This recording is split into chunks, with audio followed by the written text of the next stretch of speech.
Chemical গোডাউনের আগুন নেভানোর সময় দগ্ধ হয়ে মৃত্যুবরণকারী ফায়ার ফাইটার শামীম আহমেদের জানাজা ও দাফন নেত্রকোনার কেন্দুয়ায় নিজ বাড়িতে সম্পন্ন হয়েছে।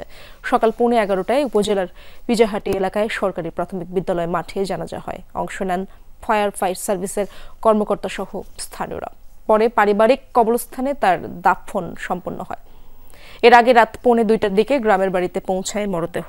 শামীমের বাড়িতে চলছে শোকের মাতম। ছেলের অসময়ে চলে যাওয়া মানতে পারছেন না বৃদ্ধ মা।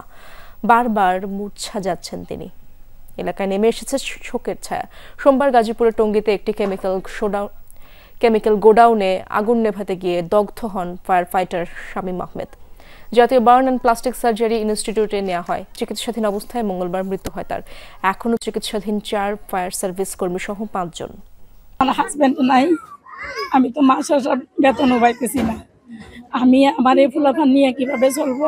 এই পরিবারের পাশে রাষ্ট্র দাঁড়াবে, এই সমাজকে দাঁড়াতে হবে, এই দাবি করি। সে একজন জাতীয় ফায়ার ফাইটার, জাতীয় বীরের মর্যাদাটা, তাকে মর্যাদার আসন আসীন করার জন্য আমরা এসেছি। উপদেষ্টা মহোদয় উনি ঘোষণা করেছেন শামীমের পরিবারের দায়িত্ব রাষ্ট্র নিয়েছে।